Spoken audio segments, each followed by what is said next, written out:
Alright, 10:30 Saturday morning, and we're just waiting for Nick to show up and help me with the wiring. He's going to be bringing Ellen along just for moral support, so we'll wait on those two guys to lend a hand. In the meantime, I've just given the garage a quick cleanup and done a little grocery shopping, get ready for lunch. Going to make a nice little barbecue lunch today. Kind of a crappy day today, a little overcast, a little humid. At least it's not raining so far. We just had some rain overnight and puddles still on the ground, but so far so good. We'll end up backing the TR6 out of the garage a little bit just to get a little bit more room to work on the front of the car. So we'll see how it goes today, and we'll see if we can get either one of these electric fans installed in the car. I've got a switch here ready to go. I think that's the kind of switch I'm going to use, and I think I've decided that I'm going to put it in the blanking plate where the radio would normally be. I think I'm just going to drill a hole dead center on top of that other switch on the bottom and put it just above that, and if I ever want to take the switch back out, I can just replace the blanking plate versus drilling a hole into the center console. So I think that's what we're going to do.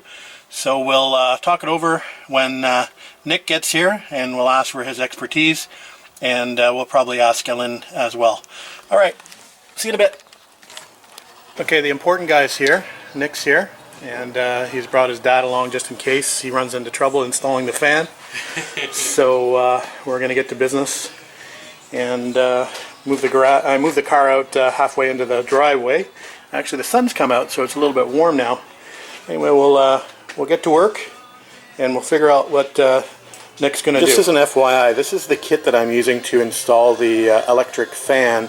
It's a universal mounting kit from I'm not sure how you pronounce this, whether it's Derail or Durali. I like to say Durali.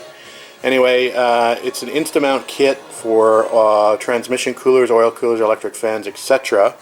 And basically it's a zip tie style, but it's a round zip tie, and then you've got a small piece of foam that goes on the, so this end fits under the round end, fits under the mountings on the actual electric fan. Then the cable goes through the fins of the fan, then the little foam pad goes on, and then the little round clip pulls tight on the zip ties. So that's how that is used. I think this kit was like $10, so not too bad. So Nick's just on his iPad, and he's researching a wiring diagram for the fan relay. See? And he's directing us on what to do. So we've got the fan installed, and we're just working on installing the relay. We figured out where we want to do the fuse or hook up the power, and I've done the switch, and I decided to do the switch in the blanking plate for the radio. So it's just a push-pull switch. So I think that'll work okay. It's obvious when it's out and on versus closed. I was thinking about getting a lighted switch, but I think that one looks a little bit more let's say period correct, let's say. Anyway, we're continuing on. So just coming up to 4 p.m. Nick worked so hard today that he's taking a nap on the couch inside the house. Ellen and I have finished up, or pretty much finished up the car. We've just got the shroud sort of sitting in there. I've got to do the final buttoning up, but we've got the fan working with the relay installed, and then we troubleshot another issue we had with one of the brown wires not powering up some of my interior lights. So we ran a new wire for that. For some reason looks like we've got a break in the harness somewhere along the line, so we just sort of made another line for that. And that's from primarily my interior lights, my flash to pass, my horn, and my trunk light. So kind of strange. But anyway, that's fixed now, so I think we're good to go, and I think he's good to go home. Yep. Anyway, we had a good day in the garage as well, except for we had a major casualty this morning in the garage. We had a full beer spillage in the inside of the TR250, and look, it's already starting to rust my driver's side frame pocket protection. So anyway, we're more worried about the wasted beer than we are about that little tiny bit of rust, right? Yeah, that was almost full beer. Alright. Alright, that's it for now. Thanks for watching, thanks for commenting, and thanks for subscribing. We'll see you tomorrow. Maybe we'll go for a test drive. Alright guys, it's now Sunday and we're picking up where we left off. We didn't get quite finished yesterday as we had another visitor arrive after Ellen and Nick left. Surprise visit from my buddy John, my university buddy John. Showed up in his Honda S2000, so we had a nice visit that went fairly late into the evening, let's just say. So I've still yet to finish installing the radiator duct work, so we're going to finish that this morning, hook up the hoses, and I think that's pretty much ready to go. So we'll go ahead and do that. I've got the hardware sitting over here ready to install, and I've got my newly painted support rods to install. Hopefully they didn't get destroyed as I was painting them yesterday. Towards the end of my painting, it started to rain, so I brought them in pretty quickly and just sort of laid them over here in my scrap metal pile. You can see them here. We'll see if they survived okay and they're not stuck to actually they look like they might be okay. So we'll drag those back over to the car and install those as well once we fit a few more pieces. Alright, we've got everything installed back in the car. We've got the coolant topped back up in the overflow bottle. We've topped it up with some fresh oil. So I think we're about ready to do a test start and make sure everything still works as it should. I don't anticipate any issues, but you never know. So we'll jump in the car and we'll crank it up and warm it up. Alright, we got her started back up and we got her into a nice idle. Everything seems to be working as it should. We're going to bring the car up to temperature and just check to make sure that the fan is operating as it should. Hopefully it'll pull the temperatures down. Again, it's going to be an emergency fan only. I really don't have any issues with this car overheating, except for in heavy traffic or waiting in line for long periods of time. So that should come in handy for that. The only thing I still have left to do is to replace the battery. This is, I mentioned, the battery out of my Alpha. The battery that I bought down here is too wide, so we'll return that today and get a battery that's going to fit a little bit better within the battery box, which I'm going to take with me to drop a battery in. Anyway, we'll check out the exhaust.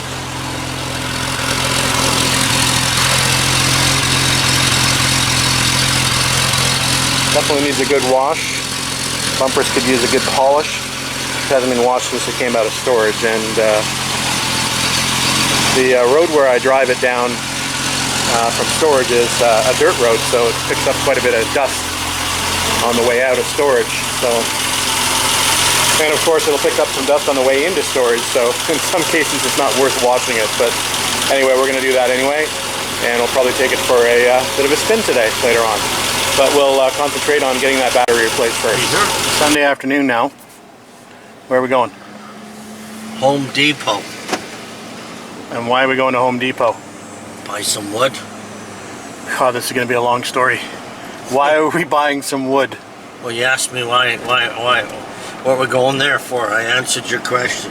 We're buying some wood so we can reinforce your bed. The real reason we're going to Home Depot to buy some wood is actually Les is going to buy a piece of plywood so we can put it under that 76 TR6 that Les and I went to look at earlier in the week. We're going to go back up there and we're going to attempt to jack the car up. I've got a jack with me and a jack stand. We want to have a look underneath the car and see what it looks like underneath, and to see if it still has its overdrive and to see what condition the frame is in. So that's the plan. So long story short, that's where we're on our way to now. And I'm stuck with Tush. And Les is lucky to be stuck with me for the afternoon. Yeah. So if any of you guys want to drive to Ontario, Newmarket, let us know, and I'll trade you for Tush. Nice old T-Bird. According to the plate, it's a 57.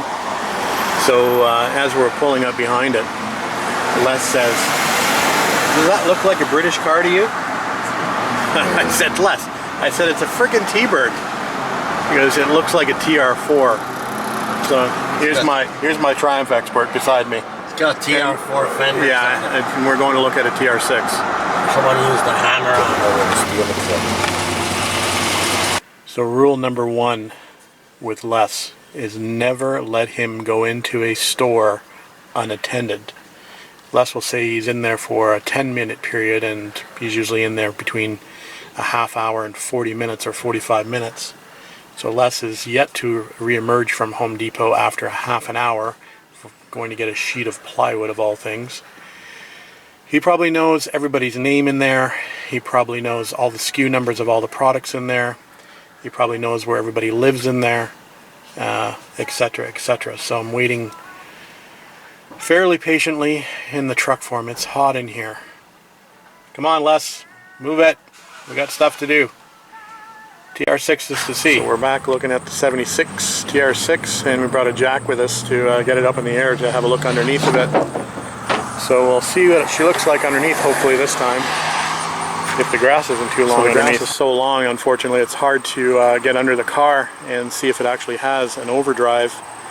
It looks like the inner sills towards the rear have got holes, but the frame, from what we can see, and it's not much, the frame looks like it's actually pretty good.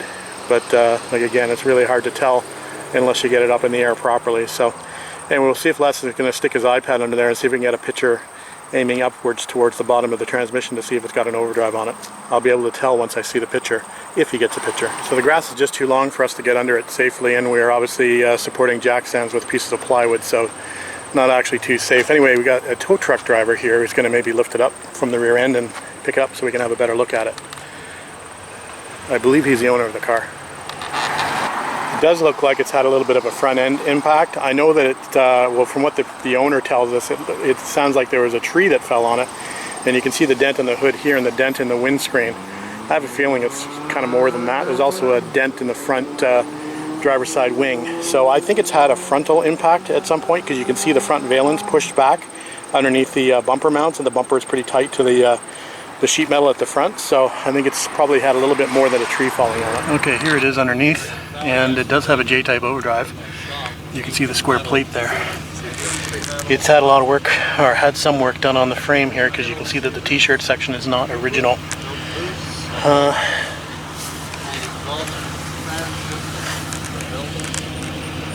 Not sure if the outriggers have been replaced, but they look fairly solid. And it's hard to really tell until you get it up on a proper lift, but it doesn't actually look too bad. But obviously it does have some framework. Some framework's been done on it. So, alright, that's it for now.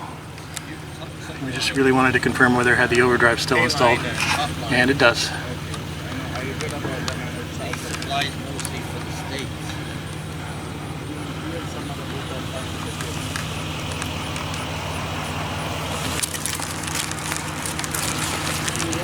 So he's just going to move it out into a better area out of the grass. He's going to put it on the gravel so we can take a better look at it as well. So that's a good thing.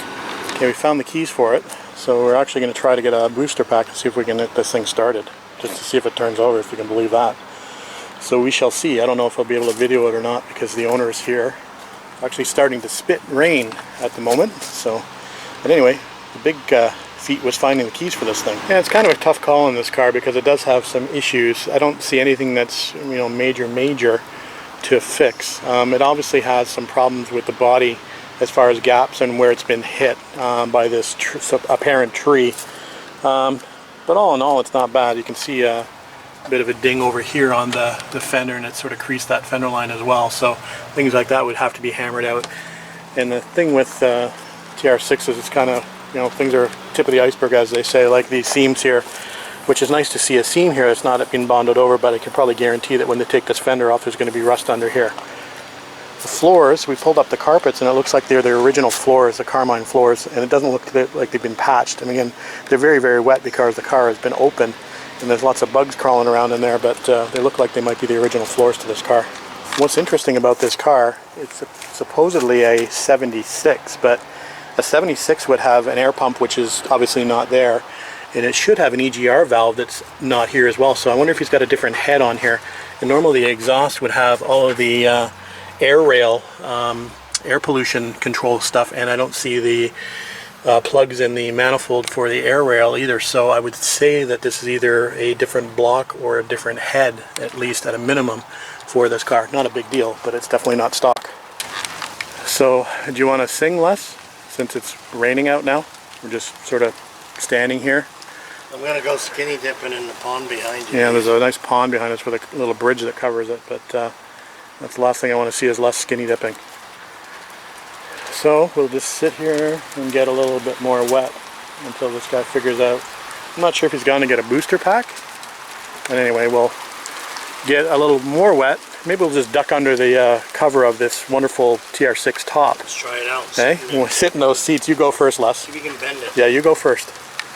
Anyway, we'll be back. Don't get to whatever you want. And there's the pond that Les is going to go skinny dipping in over there. I don't think you need to jump in the pond to get wet. Well, I guess we'll wait till it slows down a little bit. Well, definitely not getting any better. I think it's time to go inside. Alright, camera's getting wet, but here we go. And thunder and lightning out.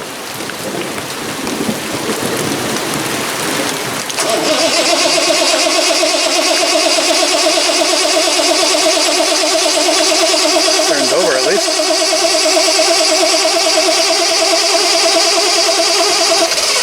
Almost. There she goes. Start bringing I make it start. No problem.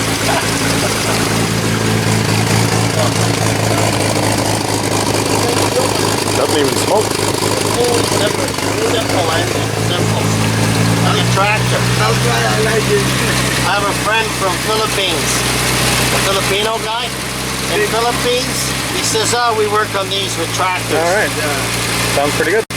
So we're sitting here at the Moose Caboose Canadiana Grill, which is basically a chip wagon, for those of you who don't know.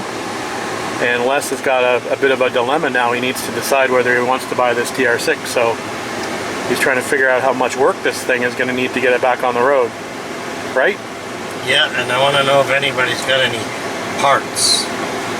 Let's start with the seats. He's looking for free parts for Door panels. TR6s. Door panels. I don't know anybody that's got any parts for TR6s. And a dashboard. No idea. And a wooden crane. And sounds like a lot of stuff. maybe some carpet. Well, not maybe. That carpet was disgusting. And the engine runs Kind of. better than Dave's car. And you want free parts from me? Well, definitely a bit of an odd day today. It's been a day that's had showers on and off, and thunder showers and lightning for some of the afternoon, and now we're back to blue sky, temporarily at least. Unfortunately, I didn't get a chance to drive the car today, nor did I get a chance to wash it since the weather's been so up and down. But I did manage to get to the parts store and exchange the battery. So I've got another battery that fits in the car better. I was having a problem with the width on the one that I'd picked up. I had to be concerned with not only the width of the battery, but the height of the battery. The other battery that I had for the Alfa Romeo, for example, sat too high in the car, and the hold-down rods were too short to actually attach to the bracket to the front of the battery to keep it in place. So anyway, what I did is I took my battery tray actually up to the parts store, and I just sort of sat a few batteries in it to see what would work as far as the width was concerned and length, and then brought my little measuring tape with me to check the height. So that battery is about 7 inches tall, and like I said, it seems to work with my hold down pretty well. It's about the size of the battery, the same size as the Optima battery that I took out. The other thing I liked about this battery is how far back the posts are on it. I always get a little concerned when these posts get close to the hold down bar. You don't want that bar shorting out across those terminals, so I'm quite happy that those are much farther back in the body of the battery versus something like this here, where the terminals are closer to the edge. Anyway, that's it for now, guys. I think we're probably going to get ready for work tomorrow. We've got a long work week, a long busy work week, unfortunately, so I don't think I'll be out here too much, but we'll try to be out here when we can. I think what we'll try to do is probably take this car back to storage probably for a week or two, now that we've done the necessary work that we wanted to do on it. I do want to bring it home, and like I said, I want to wash it and detail it. There is a show coming up in Stouffville, Ontario that I'd like to attend within a few weeks' time, and we'll see if I can attend that show based on my work schedule. But I do want to get back to working on the TR250 and doing the body work, and it's kind of difficult to do body work with another, well, a clean car or a restored car in the garage. If it was a non-restored car that was, it was just a project on the other side of the garage, I'd be okay with it. But it's not a good thing to get all the sanding dust and dirt on these cars, because they get pretty dirty pretty quickly. And I found in the past that the sanding Bondo dust is very difficult to get off these cars. Kind of sets on the paint. So I'd prefer to move this one back to the safety of storage versus keeping it in here. Even if I cover it, it gets pretty dusty. A lot of stuff gets blown up underneath the car. So I'd prefer to actually take it up to storage where I know it's going to be safe. It may sound a little crazy, but I think that's the smart thing to do based on my experience. Anyway, that's it for now. We'll put a video together, and we'll upload this, and we'll hope to be back out in the garage at least for a power hour or two during the week. Thanks for watching.